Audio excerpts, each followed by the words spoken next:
चलिए guys, India और पाकिस्तान में थोड़ा सा प्यार बांटते हैं और आपको भी पता है कि प्यार का एक रास्ता खाने से होके गुजरता है।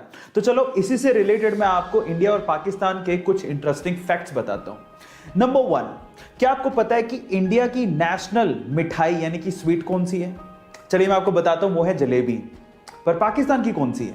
पाकिस्तान की नेशनल स्वीट है गुलाब जामुन। दूसरा सवाल, क्या आपको पता है कि इंडिया का नेशनल खाना कौन सा है? मैं आपको बताऊं, वो है खिचड़ी। पाकिस्तान का कौन सा है? पाकिस्तान का नेशनल खाना है निहारी। पर मजे की बात यह है कि इंडिया और पाकिस्तान दोनों का नेशनल फ्रूट एक ही है और वो है मैंगो।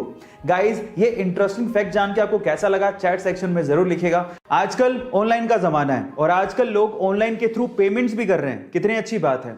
आपने भी कभी ना कभी किसी दुकानदार या मर्चेंट के क्यूआर कोड को स्कैन करके उसे ऑनलाइन पेमेंट जरूर किया होगा। पर मेरा सवाल यह है कि क्यूआर कोड में क्यूआर का मतलब क्या होता है? क्या आप जानते हैं? चलिए मैं आपको बताता हूं। इसका मतलब इसके काम में ही छिपा है। मान लीजिए कि क्यूआर कोड होता ही नहीं, तो आप पेमेंट कैसे करते हैं? आप उसका मोबाइल नंबर लेते या अकाउंट नंबर लेते, फिर उसे एंटर करते, वेरीफाई करते, फिर पेमेंट करते। आजकल सिंपल हो गया है, आप सीधे क्या करते हो? क्यूआर कोड को स्कैन करते हो और पेमेंट कर देते हो। इसका मतलब आप पेमेंट को क्विकली रिस्पॉन्ड कर रहे हो। इसका मतलब यही होता है क्यूआर यानी कि क्विक रिस्पॉन्स।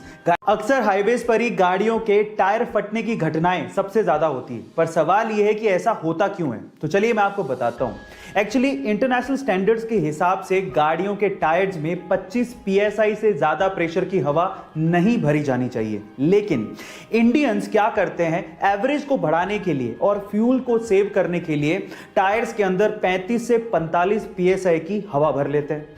अब जब हाईवे पर वो गाड़ी दौड़ाते हैं तो टायर्स इतने गर्म हो जाते हैं कि अंदर की जो हवा है वो फैलने लगती है और फैलने से इतना ज्यादा प्रेशर बन जाता है कि टायर बर्स्ट हो जाता है, टायर फट जाता है। इसीलिए अपने गाड़ियों के टायर्स में 25 psi से ज्यादा की हवा ना भरें।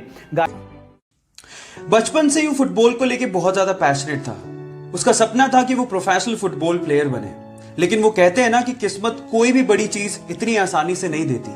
कुछ ऐसा ही हुआ। अचानक से उसे पता लगा कि उसे ग्रोथ हार्मोन डेफिशिएंसी है।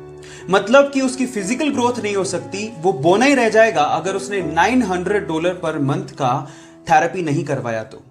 इतने बड़े एक्सपेंस को उसकी फैमिली अनफॉर्चुनेटली बियर नहीं कर सकती थी। जिस क्लब के लिए वो खेलता था उसने भी इस मेडिकल एक्सपेंस को बियर करने के लिए मना कर दिया। जिस भी क्लब में वो अप्लाई करने जाता था वहां पर उसके मेडिकल कंडीशंस, उसकी फिजिकल कंडीशंस को देख के उसे मना कर देते थे, उसे रिजेक्ट कर देते थे।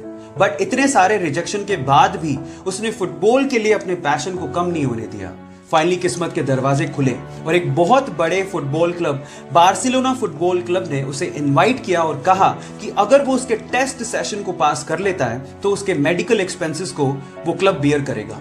जब पहली बार वो टेस्ट सेशन के लिए ग्राउंड पे उतरा तो बहुत सारे फुटबॉल प्लेयर उसके बोने कद को देख के हैरान रह गए। लेकिन जब उसने परफॉर्म किया तो सब एक ही बात बोल रहे थे कि ये लड़का फुटबॉल खेलने के लिए पैदा हुआ है। बस फिर क्या था, बार्सिलोना क्लब ने उसे जिंदगी का पहला कॉन्ट्रैक्ट दिया। उसके बाद उसने जिंदगी में पीछे मुड़ के नहीं देखा। वो वर्ल्ड का मोस्ट वैल्यूएबल फुटबॉल प्लेयर बना। इसके अलावा वो हाईएस्ट पेड फुटबॉल प्लेयर भी बना। उसका नाम है लियोनेल मेसी। गाइज, एक बार किसी रिपोर्टर ने उससे पूछा कि उसकी ओवरनाइट सक्सेस का राज क्या है, तो उसका जवाब आप लोगों को सुनना चाहिए। उसने कहा कि इस ओवरनाइट सक्सेस के पीछे 17 साल 114 दिन की कड़ी मेहनत है। उसके बाद वो यहां तक पहुंचा। सो गाइज, इसीलिए कहते हैं कि सक्सेस ओवरनाइट नहीं मिलती। उसके लिए आपको कड़ी मेहनत, बहुत ज्यादा हार्ड वर्क, पैशन के साथ करना पड़ता है, पेशेंस रखने पड़ते हैं। और अगर आप में वो पेशेंस हैं तो आप भी रिकॉर्ड तोड़ ही दोगे। So guys, stay motivated, focus कीजिए।